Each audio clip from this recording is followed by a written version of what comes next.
What's going on, E Nation Army? This is the Empress 1227 here. Welcome back to yet another diecast haul. Before I begin with this video, I'm gonna be uploading the flea market haul after my birthday haul is over with. I'm filming the flea market haul right now because I'm waiting for one more diecast in the mail. So whenever I film that, I can upload that first, and then I will film the flea market. And then I will post the flea market video publicly. So yeah, in the meantime, I want to film the flea market haul first. So yeah, I just want to get that out there. With that being said, let's begin. So on Sunday, after I had my day off from work, after my birthday, I decided to do some post-birthday flea market shopping. And I got myself a lot of cool old NASCAR diecasts and NHRA diecasts, and I got some two new Hot Wheels cars. So yeah, with that being said, let's begin. So first up, this is the 1986 Ford Thunderbird Pro Stock for the Hollywood Premium for the Hot Wheels Premium and Hot Wheels Boulevard Real Rider set.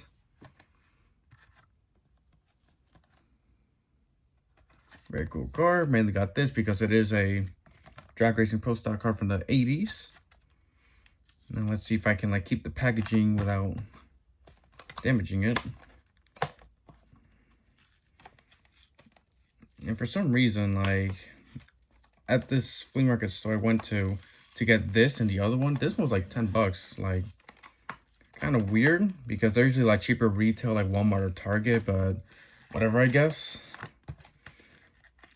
That's my only complaint when I got this car. Like, why is it $10 if retail's like, what, like $5 for like the Hot Wheels Boulevard set?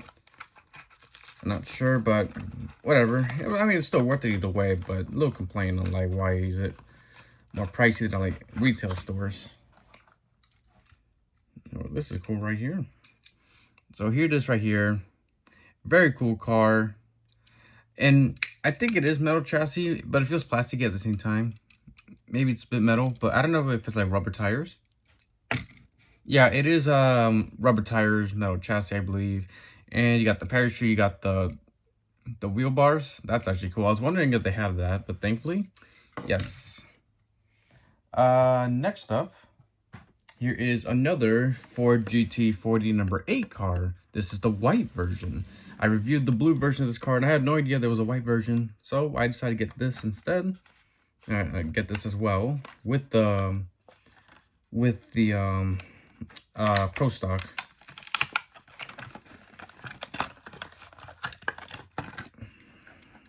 I think I like this one more because I really like the colors of this Ford GT. I think it's a lot better than the blue version. Looks more cleaner, looks more awesomer in my opinion. But yeah, still a cool car either way. Glad I got two of them. I'm not sure what order to go by. Because I do have like some cars in packaging, some cars loose, and a 124 loose. You know what? I might as well show the 124. So this is the Dale Jarrett 2005 UPS Herbie fully loaded Ford Towers from Robert Yates Racing. This is like $6 or $7. I think it was $6 when I picked this up at one of the flea market stores, and it does need some cleaning up. It is a white car, so obviously like there's gonna be like more noticeable dirt and other stuff. Hopefully clean this up at one point because it is a nice car. Herbie livery to promote the movie, and yeah, cool car. I do need to get it cleaned though. Hopefully I can do that at some point. Next up, this is my second drag racing car, but my only NHRA sanction car. Another Top Fuel car. This is Rhonda Hartman's 1996 Hartman something like, hold on, Hartman Motorsports, something like that. Can't tell what the logo says on the uniform, but I got myself another Top Fuel car alongside with my Corey McLenithan. So glad to get some more Top Fuels, and they're not joking when they say Top Fuels are the longest cars in racing. And they're the longest diecast ever, honestly. Even for like, no matter what scale, no matter if it's 160 or 124, it's no joke. You can use them as a ruler. Anything like that, that's for sure. Now, if I could open this without ruining the packaging, because I want to keep it in the box, that'd be great. I would like to do that as well.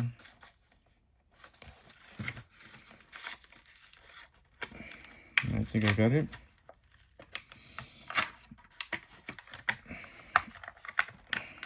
It's gonna take a while to open this up. I do want to get it out. That way I keep the packaging. And I don't want to ruin like the wing. Ooh, and a parachute as well. Come on, almost got it. One sec. All right, finally got it out of this packaging. It didn't took long after I stopped filming. Here it is. Look at how long this is. Amazing right here from Rhonda Hartman's 1996 Hartman, something like that. I'll look it up at some point if I do a review on this in the future. Just look at how long this is. Like, no joke. This is awesome right here.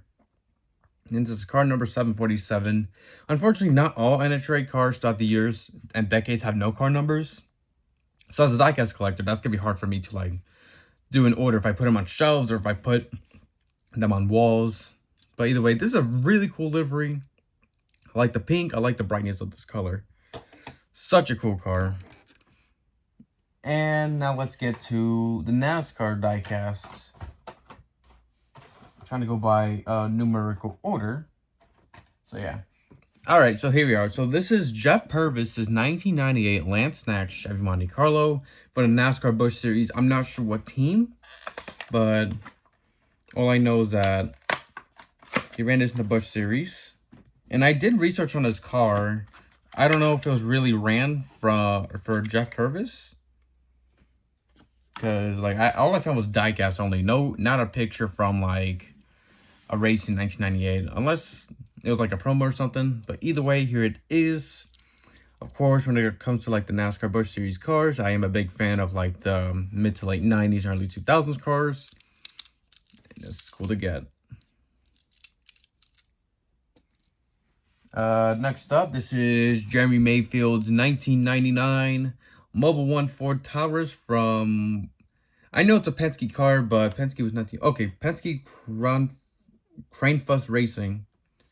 So yeah, I have a Rusty Wallace 1998 car, and it's cool to have a Clements car from like Penske Crane Fuse Racing. Got myself a trading card too, that's cool. So here is the card itself. And here's like the stat information at the back of the car. Something you don't see nowadays, unfortunately, but it would be cool to have these kind of informations again. And here is the car itself. Very cool. I really like this livery. Look at this like Pegasus as well. And hot take, this is not this Ford Taurus before 2000. It ain't the ugliest thing in the world, but it ain't the ugly, my honest opinion. But I do prefer like between like this Taurus and the Knox Taurus from like 2000. That one's better, but this one, I feel like it's this kind of Taurus is not ugly depending on what livery it is, in my opinion. That's just me. Cool car either way. Love it. Next up, another Superbird Winged Warrior car. This is Fred Lorenzen's 1970 Dodge Daytona. Not sure what team, unfortunately, but you got the iconic 28 from Fred Lorenzen. Also have these kind of cars again. Like I only have the Richard Brooks 32 wing car. I really want to get the Richard Petty and Pete Hamilton ones at some point too, and others. So they are awesome cars. You got the stand, the card. You got this design right here of the car itself of the Dodge Daytona. Beautiful, beautiful. And here we got this beauty as well. Look at this right here. God, these Dodge Daytonas and Plymouth Superbirds are so gorgeous and iconic to look at. Love it. Just Awesome car. Obviously, I'm gonna say like awesome car and all that. Not saying anything else. Cause like, what else is there to say? These cars are awesome. Two more to go with the packaging, and then we get to the loose stuff. Oh, three more to go with the packaging, and then we get to loose stuff. Ah, shit. I dropped something. Not sure what it was. So, anyway, this is Larry Pearson's 1996 Stanley Chevy Monte Carlo from the NASCAR Busch Series. Got myself a NASCAR Busch Series car from like 1995, 96, you know, with these kind of Chevys. And look at this design for this livery. This kind of design would be awesome for like NASCAR liveries nowadays, because NASCAR liveries nowadays, you get all these extra designs, colors, all these cool designs. I feel like this livery was like ahead of its time. If you told me this was like 2000, 2010, or even 2020's livery, I would have agreed. 1990s, I'd be surprised. Cool livery. This livery, my opinion, was like ahead of its time. That's just my opinion. So yeah, you got the stand and the card itself. And here you got this card itself. I feel like this might be a forgotten livery. Like a lot of people like talk about like Stanley cars, Stanley Tools cars. But I feel like this does deserve to get more talked about because I feel like this livery is ahead of its time. I know I keep saying that. I don't know what else to say, but it's a cool car. Very simple. Very simple. Ooh, but the way it rolls, it's weird. You hear that stuff? Yeah, that's weird. The car's way too low, I think. And yeah, I should have ordered it better. But I guess I'm going by these kind of packages. So the final diecast for this kind of packaging is Bill Elliott's 1995 McDonald's Thunderbat for Thunderbird, promoting the Batman Forever movie. And I think this car is only rubber tires. It doesn't feel plasticky. It doesn't sound plasticky. So I think this is a rubber tire car. And on the flea market at the store I went to get these cars, it even had the 124. So I wonder how much it is. That way I would get one these days. Oh, not only is just rubber tires, but I think this might be like metal chassis as well. This is a beautiful car right here. As someone who loves racing and also Batman, this is such a beautiful car. Like, wow. I really love the mainly black car with the green on not only on the numbers or the Batman Forever logo, but also inside the chassis. I don't know if it was like this in real life, but oh my, I don't remember if it was like this in real life. But oh my God, look at how gorgeous this is. Look at that. Beautiful, beautiful livery. Such a good livery. That's awesome right there. And then here you got the stand itself.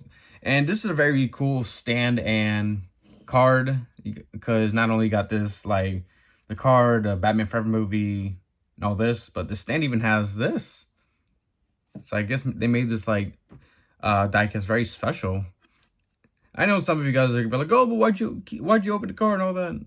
I know, but I like them open. I like the loose NASCAR 164s open and keep in my case.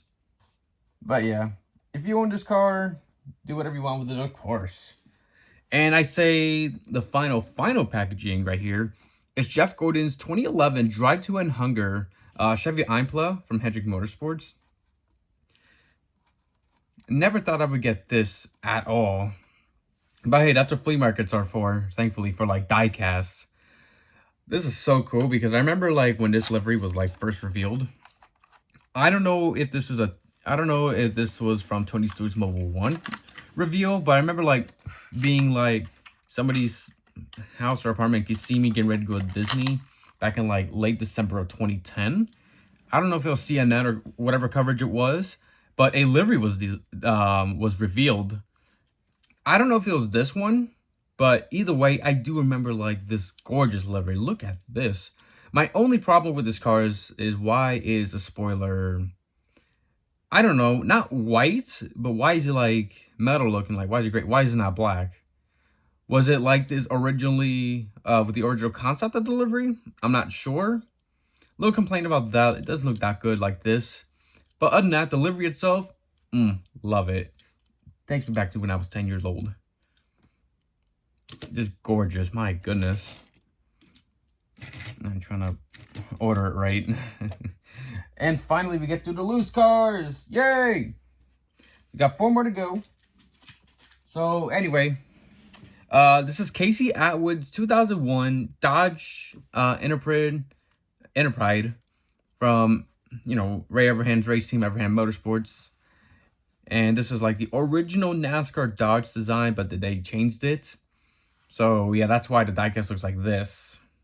And I do have a Bill Elliott 2001 or 2002 Dodge with the exact mode. Might be 2001. But yeah, to have the Casey Atwood diecast like this, I'm glad that it's completed, let's just say. Next up, this is Ernie Irvin's 1996 or 1997 Havoline Ford Thunderbird from Robert Yates Racing. So I did some research on this car because I know this is a Hot Wheels car with rubber tires and metal chassis. And I think it says 1996. Some say 97. I'm not sure. So might be 96. Let's see how it goes by the time I review this car in the future. 2 more to go. Another Dodge. Got Kyle Petty's 2001 Sprint PCS Dodge Interprint from like Petty Enterprises. Originally supposed to be Adam Petty's car, but unfortunately that never happened, sadly, because of the death of Adam Petty the year before. So Kyle Petty drove Adam's car until he retired, basically. Let's just put it that way. So yeah, I was on my way out to the flea market and I saw some NASCAR diecast. And I was like, how much is this? $2. All right, here you go. And I did see like a Ted Musgrave car too, but I just passed by that because not only was like dirty, but like, I don't know. Maybe another time if it's still there, if I ever go back, I don't know. I just passed it I just declined that for some reason. I don't know. So that should do it for the flea market haul. And I gotta say, more diecasts, more old school diecasts, the better. So happy to have these in my collection. Never thought I would get like another 124 diecast after I got my Kevin Harvick 2002 Good Wrench car. Never thought I would get another Top Fuel. Never thought I would get like a bunch of these cars I showed you. Excuse me, but that's awesome. Love it. So here it is one more time. So yeah, there's the cars from the flea market. Yes, there's that Jeff McClure car. Like I said, I will like do a haul on my birthday. I will do a birthday haul soon. So yeah, hopefully my Danica Patrick 2005 car comes, and then I can film that. So with that being said, thank you guys so much for watching. This is the Empress 1227 signing off. Goodbye, everybody. Okay, so after I finished filming while doing some cleanup or whatever, I forgot to show off one more car. This is the Jimmy Johnson's 2003 Low Signature Colors SpongeBob car that he ran at the 2003 Pepsi 400. I can't believe I forgot to show that. But here it is right here. I do have a Jimmy Johnson 2004 SpongeBob car in the Busch series that I got 12 years ago. So to have another Jimmy Johnson car, SpongeBob car, it's awesome as a Jimmy fan. That's very cool. So I forgot to show that off. And that's going to do it for the video for real this time. Goodbye.